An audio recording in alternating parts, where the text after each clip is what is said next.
Estamos entrando em um mundo cercado de mistérios, onde não há nada, pelo menos à primeira vista.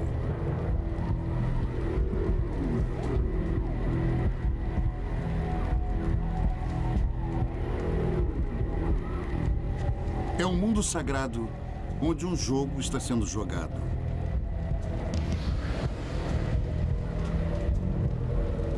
O ano é 750 depois de Cristo.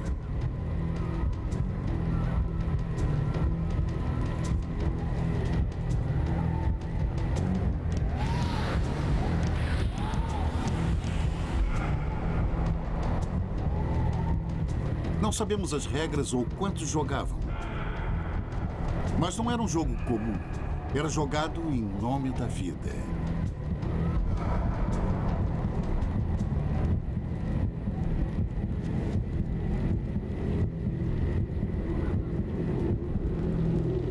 Há mais de 1000 anos, os homens que jogavam e a multidão que assistia teriam desaparecido, deixando a arena e suas magníficas cidades vazias.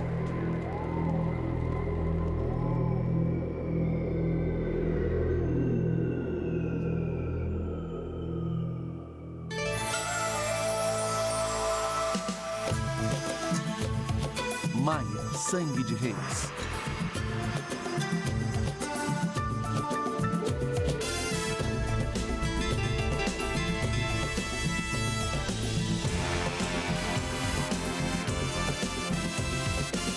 Civilizações perdidas.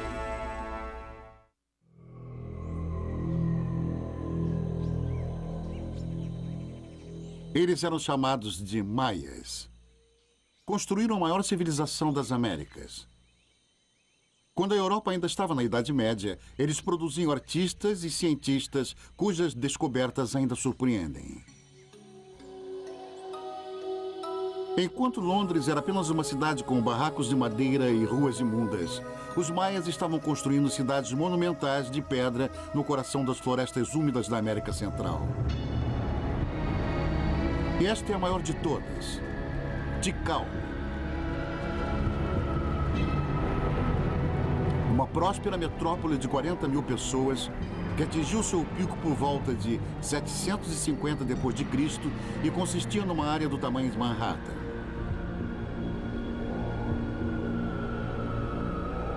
Em menos de um século, ficou vazia. É um mistério que intriga a todos nós. Pois vivemos em civilizações e percebemos a fragilidade disso quando vemos alguma coisa como as ruínas dos maias. Quando você vê o quanto uma civilização pôde se desenvolver e como ela se desintegrou tão dramaticamente, isso nos intriga.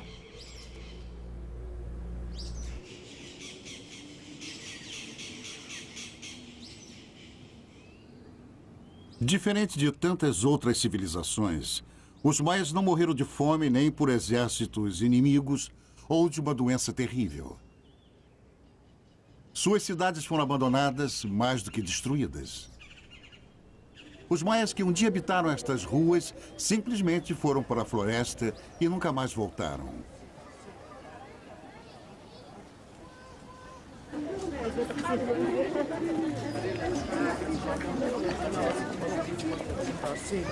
Hoje, descendentes de maias ainda vivem na terra de seus ancestrais. Embora o império não mais exista. Mas por quê? Por que os antigos deixaram suas magníficas cidades? Essa é uma pergunta que tem perseguido arqueólogos e historiadores por eras. Somente explorando as crenças mais profundas de um povo que morreu há milhares de anos é que podemos entender quem eles eram e por que deixaram para trás tudo que construíram.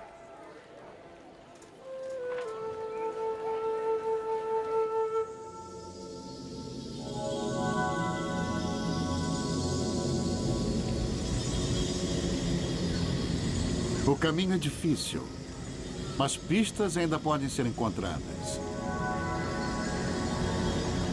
Pistas ocultas em enormes pirâmides de pedra.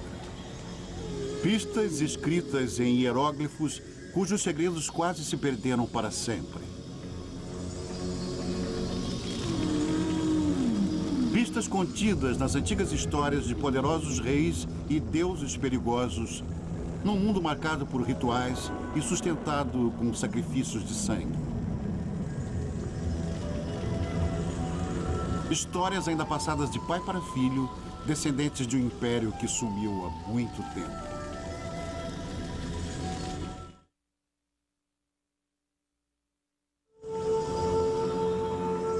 A origem dos maias está nas histórias esquecidas dos primeiros imigrantes. Um povo asiático que atravessou o mar de Bering pela Sibéria durante a última era glacial e se estabeleceu nas Américas há mais de 15 mil anos. Milhares de anos passariam até que os maias primitivos se estabelecessem nas selvas abafadas da América Central. Depois de um período de 250 a 900 depois de Cristo, a sofisticada civilização que chamamos de maias se desenvolveria. Centenas de cidades foram construídas. O vasto território que hoje compreende o sul do México, Belize, Guatemala e Honduras se tornou o Império dos Maias. Eles evoluíram por mais de 6 séculos e depois acabaram. Todo o Império. Os maias simplesmente desapareceram.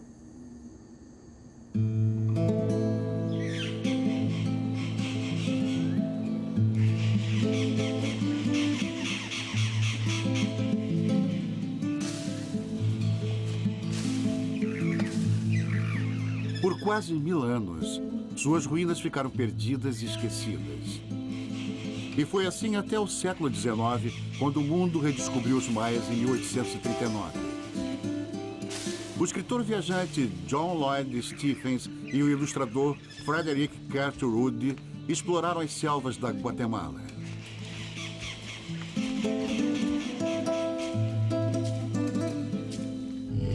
O trabalho deles captou o mistério e o fascínio do mundo maia, enquanto forneciam as primeiras provas verdadeiras da origem dessa civilização perdida.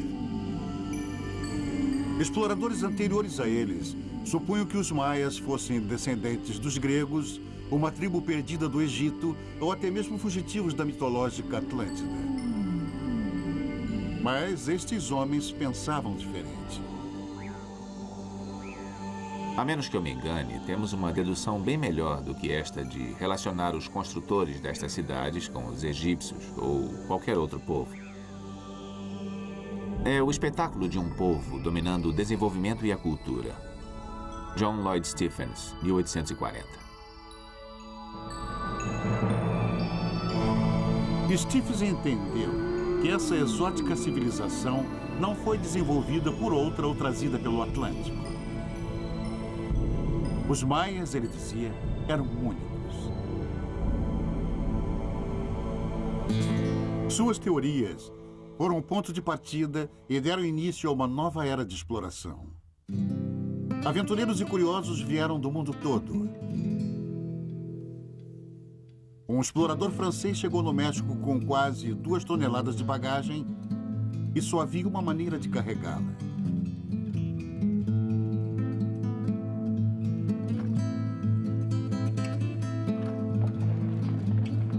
Nem a densa e perigosa floresta os intimidou.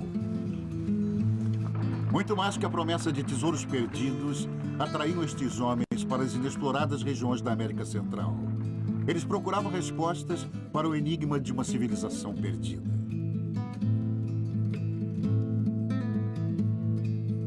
Acharam tesouros em abundância. Porém, o conhecimento sobre os antigos maias continuou indefinível.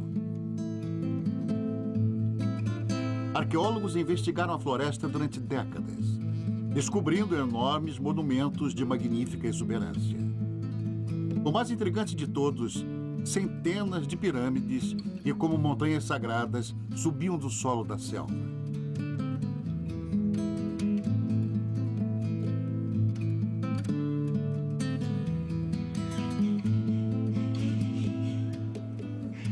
Mas o propósito dessas pirâmides ainda permanece um mistério. Então, em 1957, tudo mudaria. O lugar era a cidade maia de Palenque. O grande arqueólogo mexicano Alberto Ruiz passou 4 anos escavando a mais impressionante pirâmide do local, o Templo das Inscrições. Agora ele está na entrada da descoberta.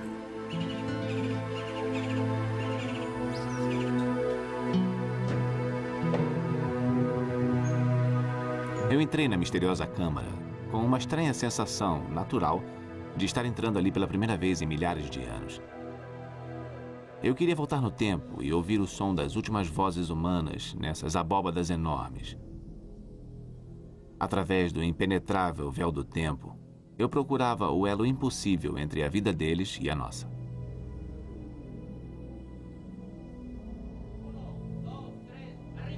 No centro da câmara de sepultamento, havia um enorme túmulo de pedra.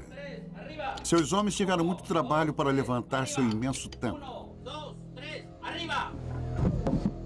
Alto, alto!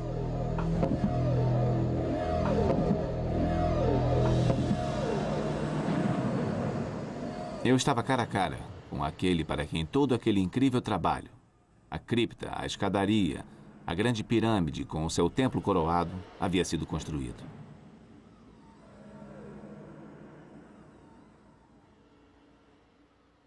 Esse raro filme mostra Ruiz momentos depois de sua dramática descoberta. Porém, um esqueleto destroçado e uma máscara de jade preciosa só levantaram perguntas que ninguém, nem mesmo Ruiz, pôde responder. Quem era ele?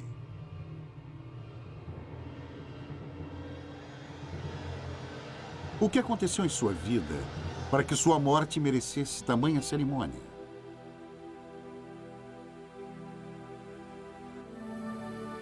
Quem foi o homem por trás da máscara de jade?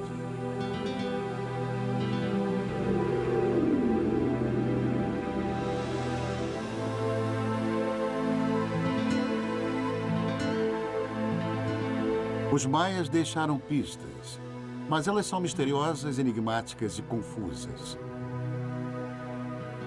Somente decifrando essas provas é que poderemos entender o significado dos templos sagrados, a personalidade dos homens e mulheres que os construíram e a razão por terem desaparecido subitamente das cidades que abandonaram. Há 150 anos, John Lloyd Stephens previu que as estranhas e indecifráveis escrituras nas paredes dos monumentos continham a chave para o mistério dos maias. Ele estava certo. Mas só agora, depois de um dos maiores feitos em termos de decodificação de todos os tempos, é que os segredos destas pedras silenciosas finalmente puderam ser revelados.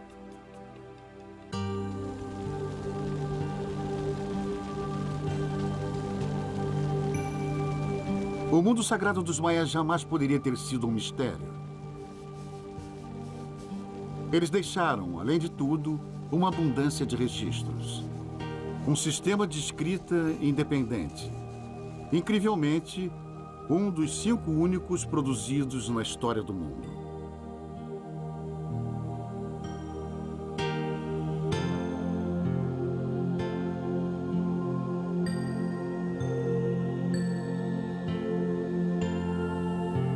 Eram textos imbuídos de poderes mágicos, descrições do cosmos, relatos sobre seus sonhos.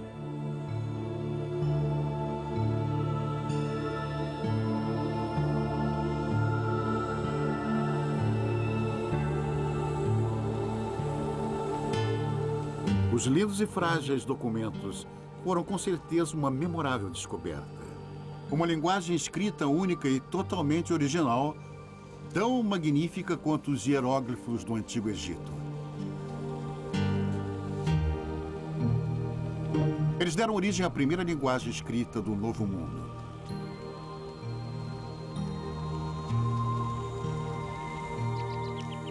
Esta es la letra A, B. A importância desses textos foi reconhecida pelos primeiros invasores europeus há muitos séculos. Em 1562, um sacerdote católico chamado Diego de Landa convenceu um dos últimos sobreviventes maias a traduzir seu alfabeto para o espanhol. Landa queria trazer o cristianismo para os maias. Ele achou que aprender a língua deles seria a melhor maneira de chegar até o povo que ele desejava converter.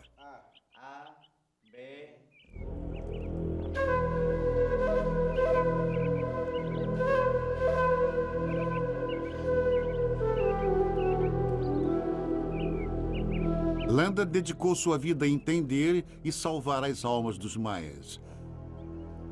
Mas ainda assim sua memória não foi respeitada. Na verdade, ela é insultada. Landa era louco, eu acho.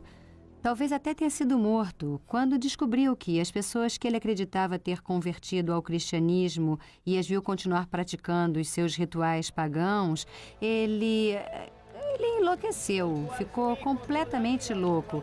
Ele começou a tentar destruir qualquer vestígio da antiga religião, qualquer um. Para que presencieis la destrucción de este libro diabólico.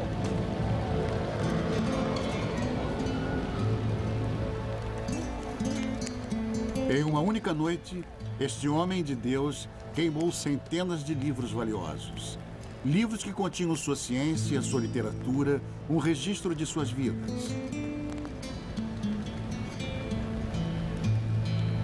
Enquanto os maias olhavam aquilo, era como se cada cópia de sua Bíblia e sua Constituição tivesse virado cinza.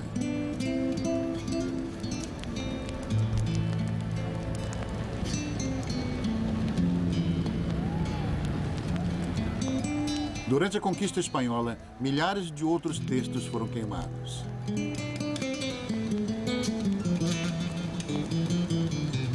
Da fértil produção dos escribas maias, apenas 4 livros escaparam das chamas e existem até hoje.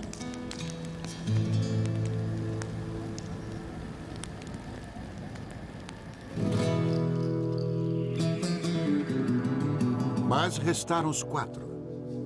E a partir dessas provas escassas, surgiram percepções notáveis sobre a antiga cultura maia. A princípio, somente sua matemática sofisticada foi decifrada. A matemática maia estava estritamente ligada a um complexo sistema astronômico. Suas observações detalhadas do céu noturno eram registradas com espantosa precisão.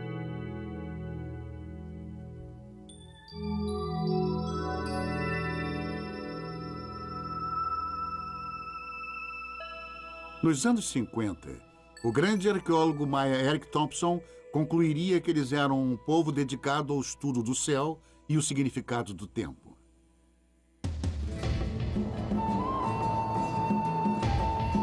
Milhares de anos antes do primeiro computador, eles registravam eventos celestiais de 500 milhão de anos antes.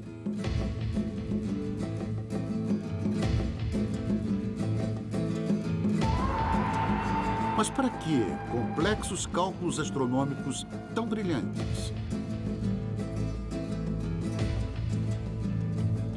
Thompson achava que sabia. A sociedade maia era praticamente uma utopia, ele concluiu. Um povo pacífico que cultuava o tempo. Um mundo regido por sacerdotes serenos e guardiões do tempo. Um lugar com observadores sagrados destinados ao rastreamento dos astros. Nos maias, Thompson viu um mundo idealizado de crenças e grande conhecimento. Sua visão era tão apelativa quanto imperfeita. Claro, as provas estavam por toda parte. Os maias construíram pirâmides que eram calendários gigantes de pedra e relógios solares. El Castilho, a grande pirâmide de Chichén Itzá, tem 365 degraus e plataformas para marcar os dias do ano. Seu alinhamento e forma eram tão precisos que uma vez a cada ano eles lançavam uma sombra que indicava o equinócio da primavera.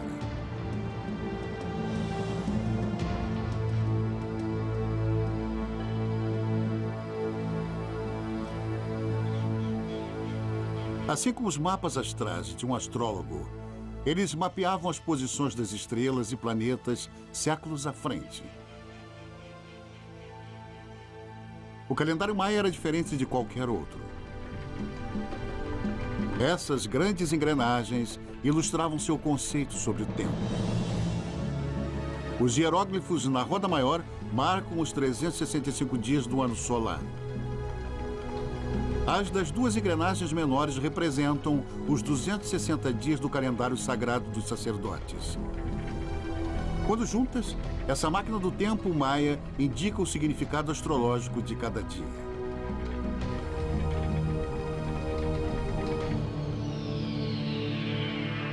Usando este calendário, os sacerdotes maias previam o dia e local exatos dos eclipses solares.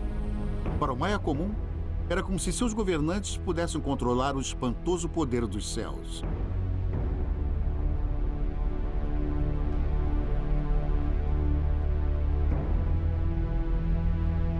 A precisão da astronomia maia ainda assusta. Os ciclos lunares eram tão precisos que hoje, 1.500 anos depois, seus cálculos diferem apenas 33 segundos.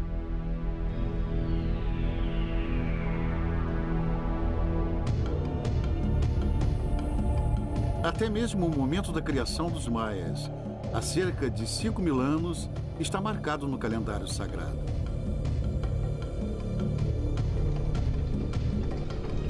Assustadoramente, também marca o fim deste mundo.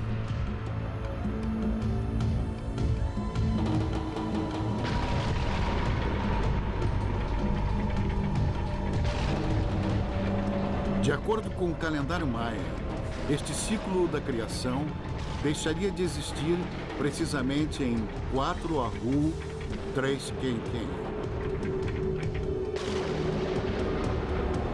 Domingo, 23 de dezembro de 2012.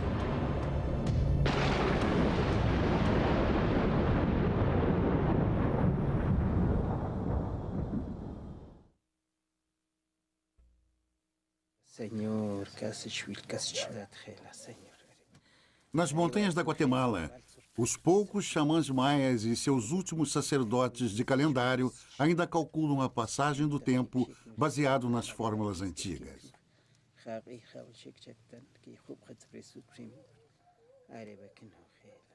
Não faltou um dia sequer em 25 séculos.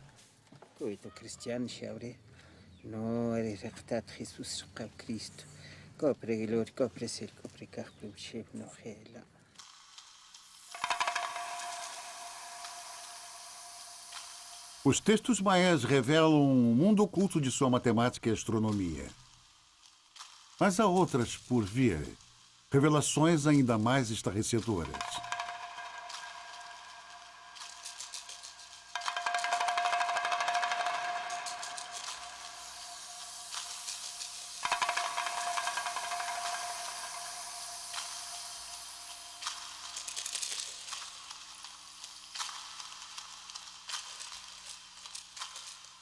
Justin Kerr é um fotógrafo que descobriu uma forma de tirar fotos dos vasos maias enquanto eles giram na frente da câmera, mostrando a imagem do vaso de forma ininterrupta.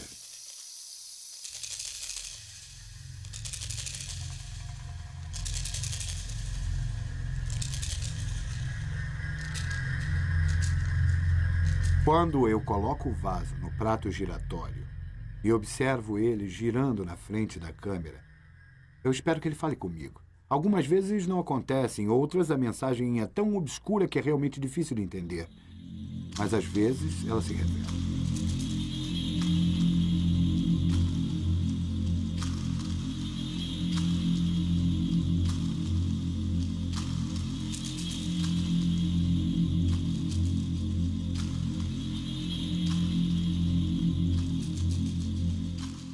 E essas revelações criaram novas concepções sobre os antigos maias. As fotos de Kerr nos mostram um povo atormentado por temíveis e sangrentos deuses. Outro mundo, o inferno que os maias chamavam de Xibalba. Alguns deles eram muito assustadores. O deus da decapitação, por exemplo, é um esqueleto. Com frequência, está segurando uma cabeça decapitada, segura pelos cabelos ou em suas mãos. Normalmente, ele é retratado como tendo enormes volutas de mau cheiro saindo dele.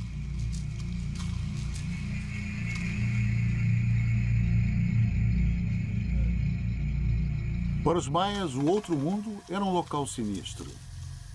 Mas para nós, muitos dos rituais e costumes da vida diária deles eram bizarros.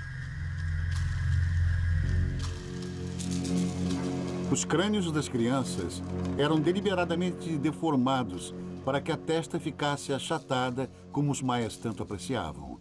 As mulheres tinham seus dentes perfurados sem qualquer anestésico, onde eram postas pedras preciosas. O uso de drogas para alterar a mente era incentivado e tolerado. Eles inalavam poderosos intoxicantes. Os maias iam longe. Tomavam muitas drogas, mas acho que a preferida deles era o álcool. E às vezes estavam tão bêbados que vomitavam. Eles usavam como uma lavagem intestinal, que pode ser muito intensa, até com um efeito mais intoxicante, o balti, ou um tipo de líquido fermentado. Isso era usado como lavagem intestinal e eles ficavam muito bêbados.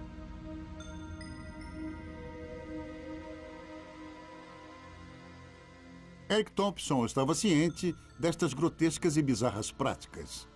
Mas ele não permitia que elas alterassem sua visão idealizada dos maias.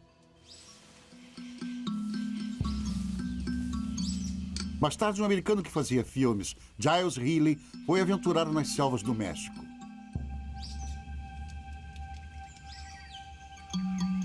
Em 1946, Healy foi levado a uma ruína secreta por um índio lacandon chamado Chambur. Lá ele fez uma descoberta que revelaria uma verdade primitiva e alteraria para sempre a visão utópica do mundo dos maias antigos.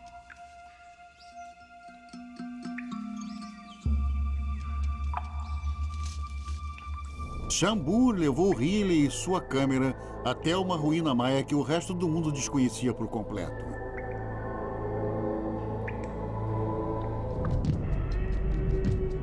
Era uma pintura dos maias que até aquele momento parecia inimaginável. Eu acho que de fato não existe uma pintura de guerra e morte mais convincente no mundo do que a desta batalha. Está cheia de sons de trompetes e gritos, e com homens pintados e sendo lançados. Alguns deles até já estão mortos. As cabeças decapitadas. Aqui tem pedaços de carne, e o ponto-chave é bem ali no canto da pintura, onde esse homem retira as unhas de seu escravo e a face dele está desfalecendo. Sua boca parece que murmura alguma coisa, talvez seja seu sangue saindo por onde arrancaram um ou dois dentes. E o resto desses escravos que parecem agachados e estão olhando para os seus dedos. Há muito sangue jorrando deles.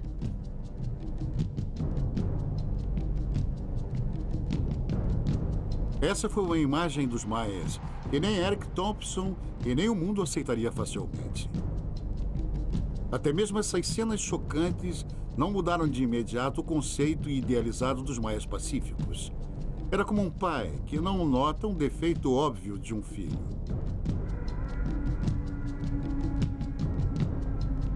Quando Giles Healy entrou nesse lugar, eu não tenho certeza se ele sabia o que pensar disso.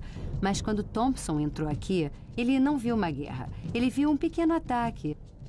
Na verdade, até se admirou com o que estava acontecendo. Os maias não estariam arrancando as unhas. Ele imaginou que talvez houvesse algum pote de tinta vermelha por aqui em que as pessoas estavam mergulhando as mãos.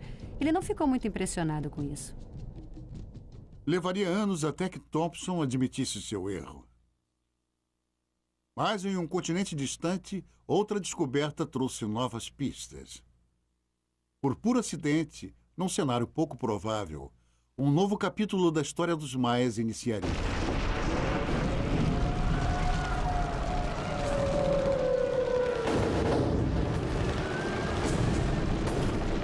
Maio de 1945. Berlim foi invadida pelos russos. A Biblioteca Nacional está incendiando e o exército de Hitler arrasado. De milhares de livros em chamas, um oficial soviético apanhou uma lembrança qualquer das chamas.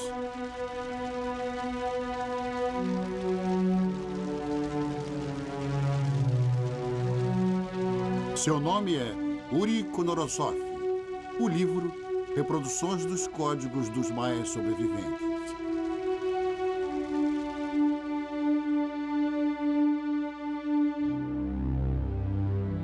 Konorosov se entregou aos estudos dos maias e ao alfabeto que o bispo Landa tentou transcrever. Sua grande descoberta foi perceber que os hieróglifos maias eram muito mais do que um simples sistema de sinais numéricos. Seu trabalho foi engrandecido pela também russa Tatiana Poskoryokov, uma ótima ilustradora e arqueóloga. Sua visão aguçada detectou padrões nas datas esculpidas nas pedras. Onde outros só viram números e sinais, Tatiana viu a história inteira de vidas humanas. Nascimento, morte. Baseados em suas descobertas, os decodificadores começaram a trabalhar. Começaram a ler os entalhes nas paredes do templo como lápides num cemitério. Muito mais do que meros calendários, as imagens celebravam os reinados e reis e rainhas.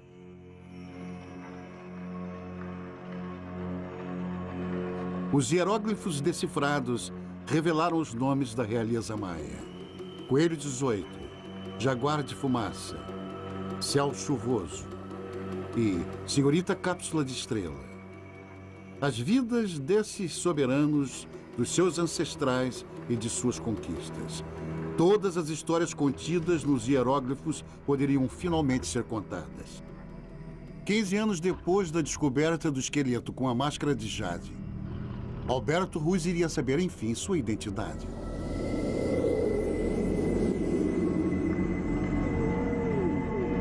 Ele foi Lorde Pakal, rei da cidade-estado de Palenque. O 10º de uma sucessão de governantes que se estendia 3 séculos. Ele governou por quase 70 anos. Lorde Pakal foi um dos reis mais poderosos da história das Américas.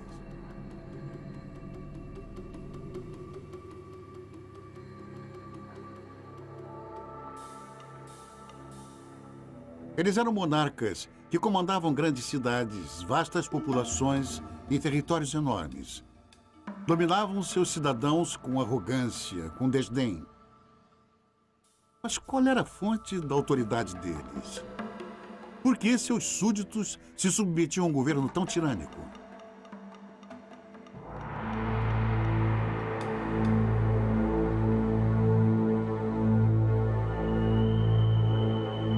Nós continuamos a procurar a fonte básica do poder dos reis, pesquisando o poder militar, político e econômico em grande escala.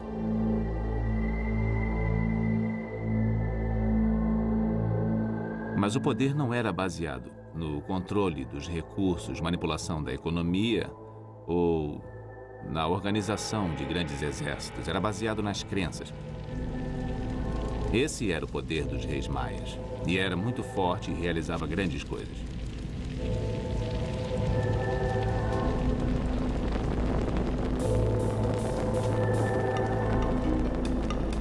O poder dos reis maias.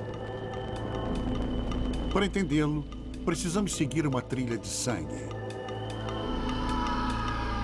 Uma faca feita da espinha de uma arraia. Uma corda de espinhos.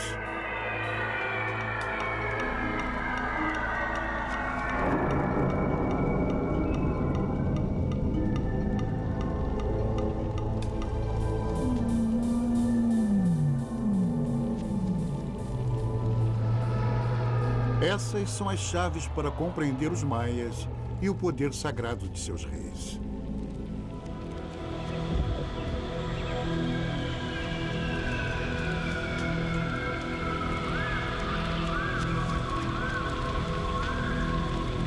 Cada passagem de cada templo maia é um portal para o outro mundo.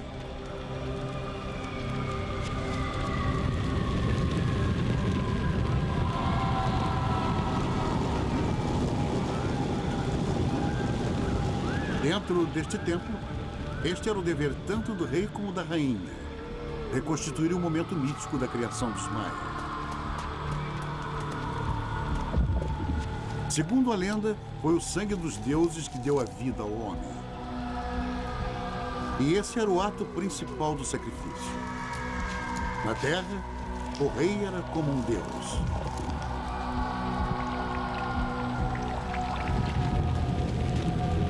O sangue era o preço do poder. E o débito com os deuses tinha de ser pago. Mitos e símbolos não bastavam. Sangue devia ser derramado. E sangue real, tirado da sua língua e dos genitais da rainha e do próprio rei, ressaltando para sempre aquele sacrifício dos deuses pela vida do homem.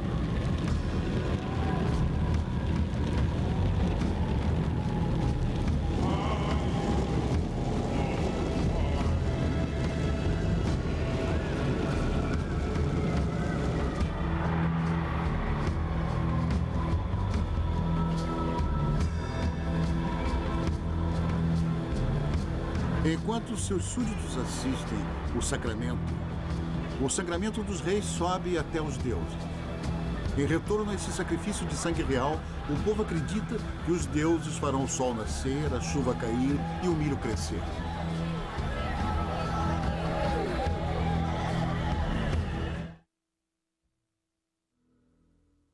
Para a historiadora de arte Linda Chile, esses rituais macabros de derramamento de sangue são a chave para entender os maias. No Novo Mundo, as pessoas acreditam que a sua alma, a parte mais potente de você, sua parte indestrutível, a que passará para seus netos e bisnetos, que é eterna, está no sangue. Então, se você deseja oferecer o que há de mais poderoso e precioso, você dá o seu sangue.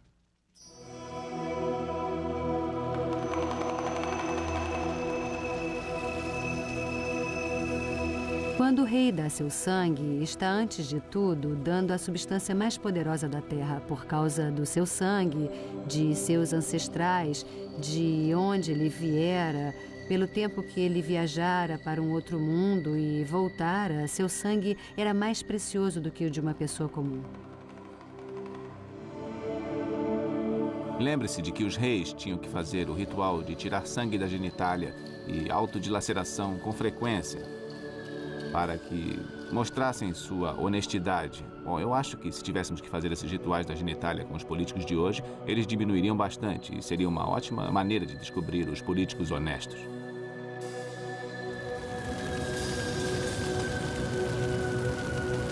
Na verdade, todos os maias faziam ofertas de seu sangue.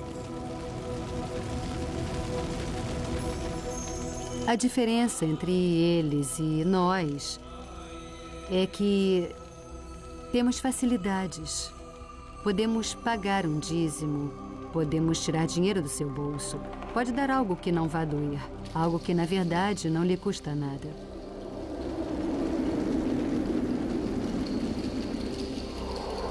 Os maias não deixam você substituir o sacrifício. Você tem que dar o sangue.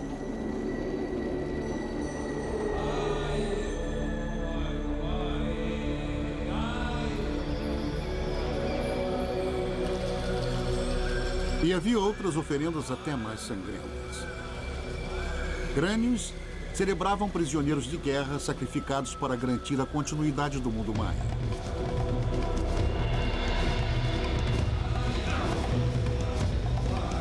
Até os jogos de bola tinham objetivos mortais.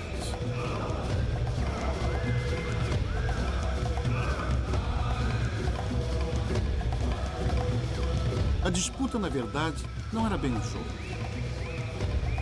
Os perdedores eram sacrificados aos deuses.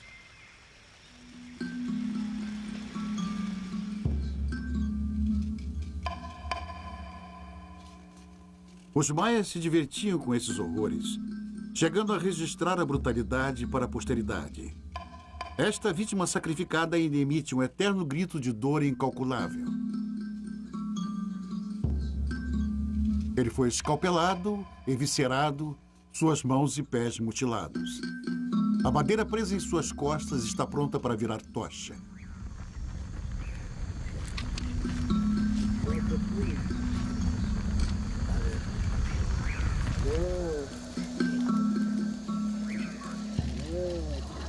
Hoje, xamãs maias ainda praticam sacrifícios de sangue.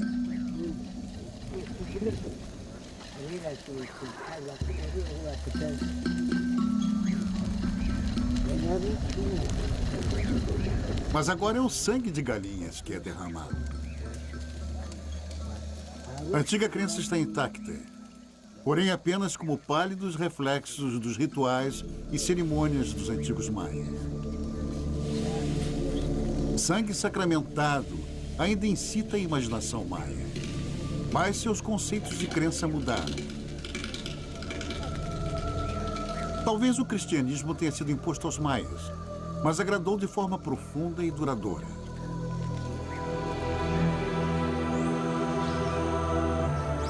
O conceito cristão do rei divino que derramou seu sangue pela humanidade fazia total sentido para eles.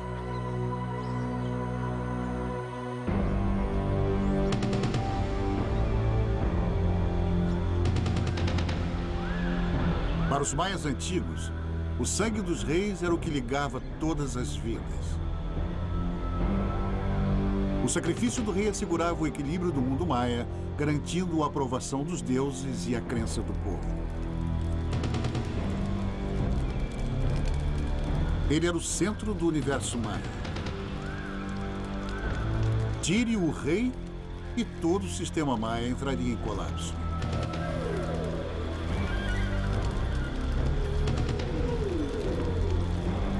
Para Arthur Demarest, a crise dos antigos maias começou quando eles perderam a fé em seus reis.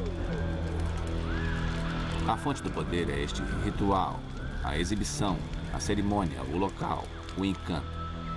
E quando ocorrem problemas reais, uma derrota militar entre cidades, isso pode abalar de uma maneira que não deveria ser. A autoridade é baseada na fé no rei. E a falha é inaceitável. Se ele é mesmo um rei santo e pode manipular as forças do universo, então uma falha corrói todo o sistema e não há como consertar.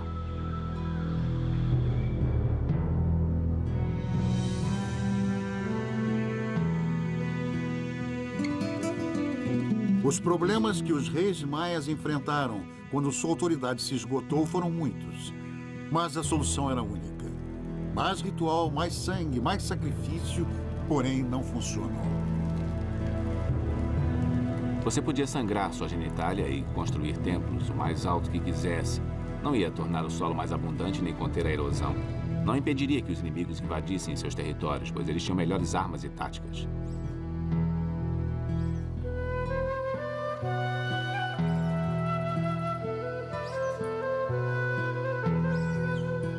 E eventualmente houve derrotas na guerra, cidades superpovoadas, fracasso nas colheitas, e o rei era o responsável. Se o sangue real mantinha um mundo unido, quando o mundo se desintegrou, foi o sangue do rei que não foi suficiente.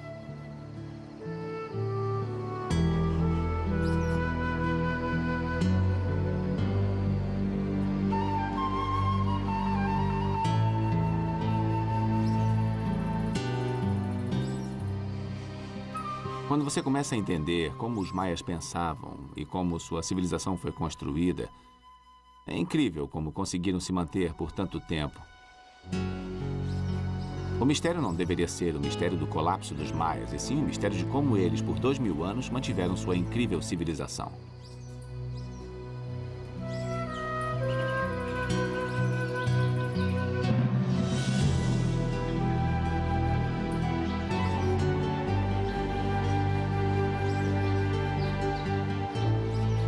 Os maias ergueram pedra por pedra na floresta. autofabricados e autodominados. Únicos e totalmente originais em todo o mundo.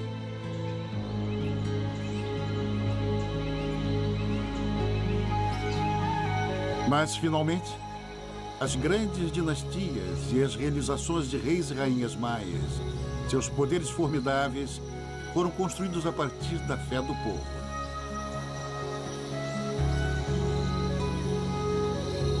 E quando a plantação não foi suficiente e inimigos prevaleceram, as pessoas deixaram de acreditar. E quando o povo perdeu a fé, os governantes perderam o poder. E quando o poder acabou, os maias abandonaram suas cidades. E a selva recuperou suas pedras.